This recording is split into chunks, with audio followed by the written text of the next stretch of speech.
लोक सुखी परलोक सुहेला।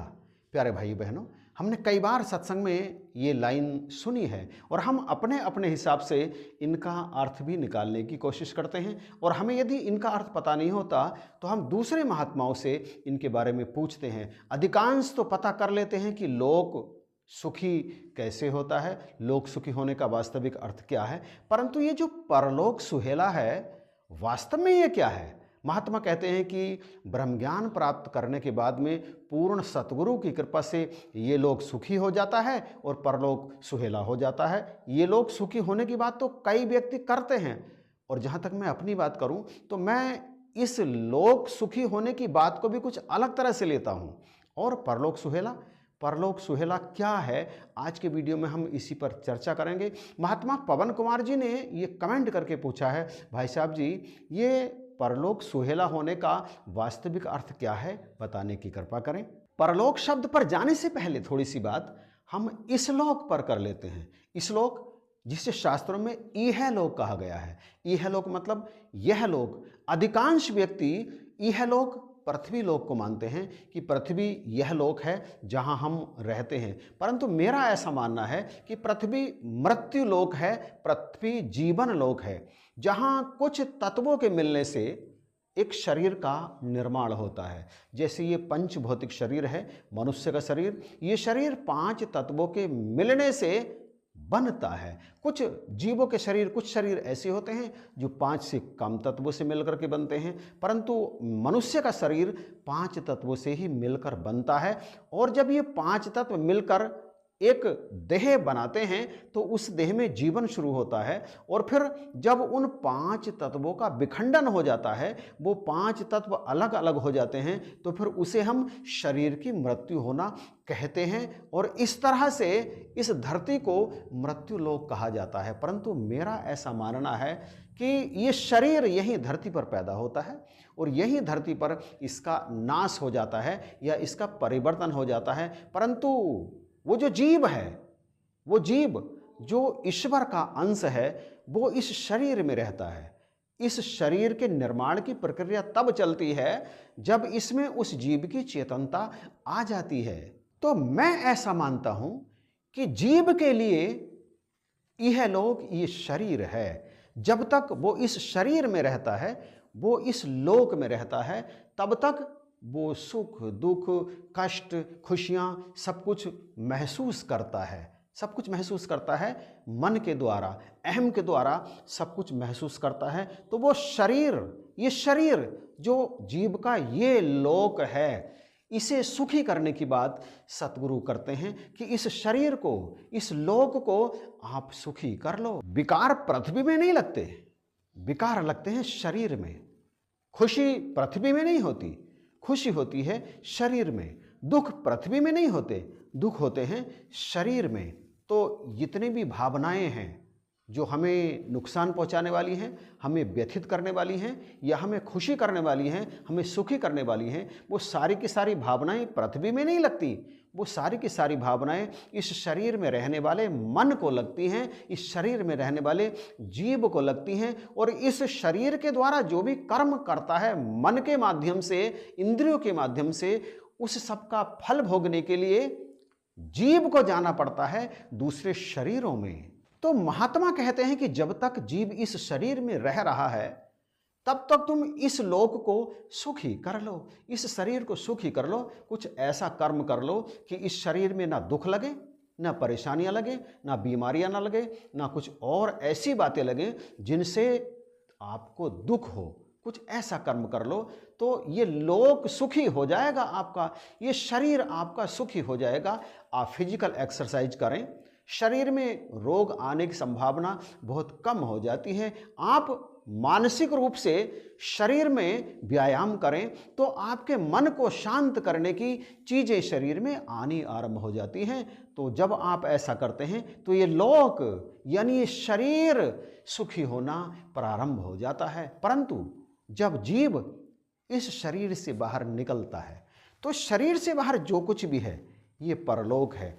अब चाहे इसे पृथ्वी के वातावरण में ले लीजिए आप, या पृथ्वी से दूर सौरमंडल चाहे हमारे सूर्य का हो या फिर किसी और आकाश गंगा के किसी और सूरज का सौरमंडल हो, जहाँ पर जैसा कि कई ग्रंथों में कई धार्मिक पुस्तकों में वर्णन है स्वर्ग नरक के बारे में, जिस तरह से कुरान भी कहता है दोजक के और जन्नत के बारे में, जिस तरह से बाइबल भी कहता है हेल और हेवन के बारे में, तो हो सकता है ये हों, क्योंकि ब्रह्म तो अनंत है ना। और इस अनंत ब्रह्म में अनंत आकाश गंगाएं हैं और अनंत आकाश गंगाओं में अनंत सौर परिवार हैं और उन सौर परिवारों में कई ऐसे हो सकते हैं जिन पर पृथ्वी जैसा वातावरण हो या कुछ इस तरह का वातावरण हो जहां पर जीव एग्जिस्ट करते हों, जहां और दुनिया हो, जहां मनुष्य जैसे या मनुष्य से कुछ भिन्न तरह के प्राणी रहते हो।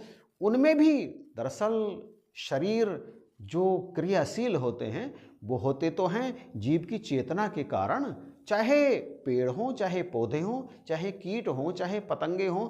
अगर उनमें जीव है मतलब उनमें जीवन है तभी तो वो क्रियाशील होंगे, और यदि उनमें जीव नहीं होगा, जीवन नहीं होगा, तो फिर वो निर्जीव हो जाएंगे, फिर उनमें कोई क्रिया नहीं होगी। इसी तरह से इस पृथ्वी लोक से परे इस अनंत ब्रह्मांड में कहीं पर हो सकता है स्वर्ग लोक भी हो, कहीं पर हो सकता है नरक लोक भी हो, कहीं पर हो सकता है सत्य लोक भी हो सकता है कहीं पर ब्रह्म लोक भी हो, कैलाश लोक भी हो सकता है कहीं पर वैकुंठ भी हो, या इससे अलग कुछ और पृथ्वी जैसी और पृथ्वी जिस पर हम जैसे इंसान रह रहे हों, जो कर्म करते हों वो कर्म लोक हो, वहाँ पर कर्मों का फल भोगते हों, वहाँ पर भी धरती की तरह सतगुरु आते हों लोगों को सही रास्ता दिखाने के लिए। तो असंभव तो कुछ भी नहीं है, सब कुछ हो सकता है, परंतु सारे का सारा है तो इस शरीर से परे ही।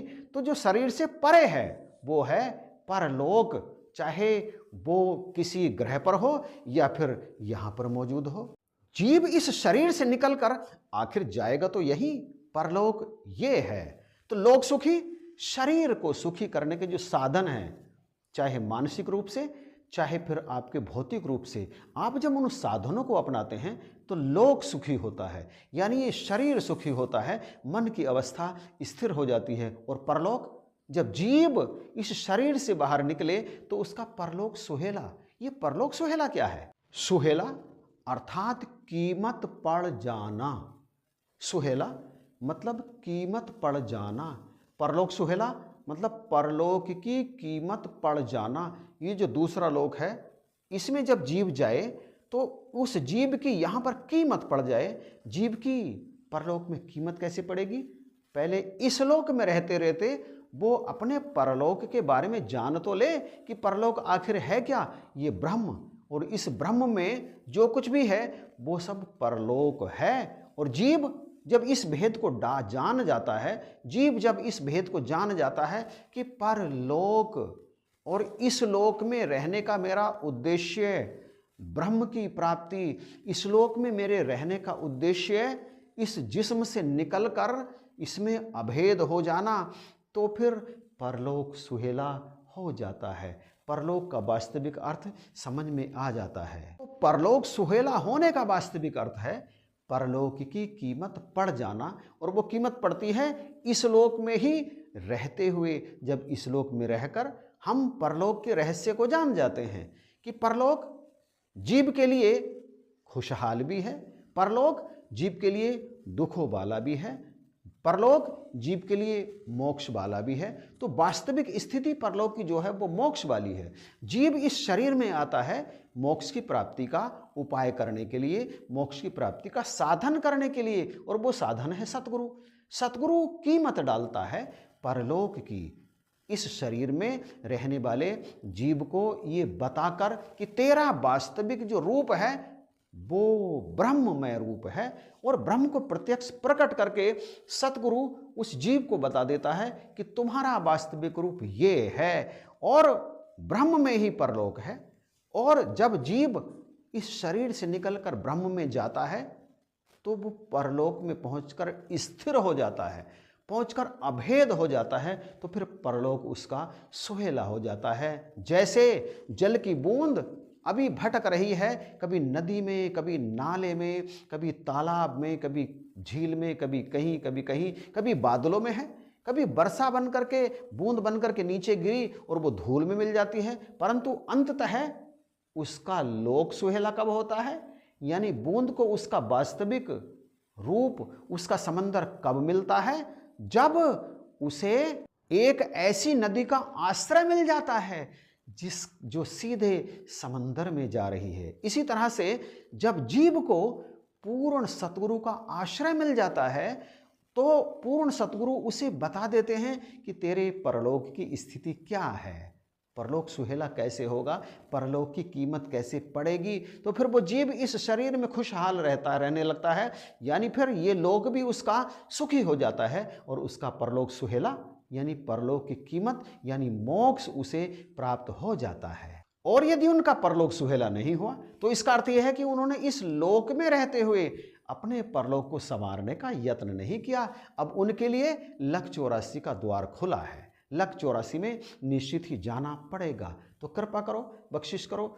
मुझे ऐसा लगता है कि शायद परलोक सुहेला होने का वास्तविक अर्थ हम समझ गए होंगे। तो यदि समझ गए हैं तो फिर कमेंट करके बताइएगा ज़रूर। वीडियो पसंद आया है तो इसे शेयर करना बिल्कुल भी मत भूलना, अभी शेयर कर दीजिए। चैनल यदि सब्सक्राइब नहीं किया है तो प्लीज़ सब्सक्राइब कर लीजिए ताकि इसी तरह की वीडियोज सबसे पहले आपको प्राप्त होते रहें। इन्हीं शब्दों के साथ आप सभी को जय हिंद, नमस्कार और प्यार भरी धन्यवाद।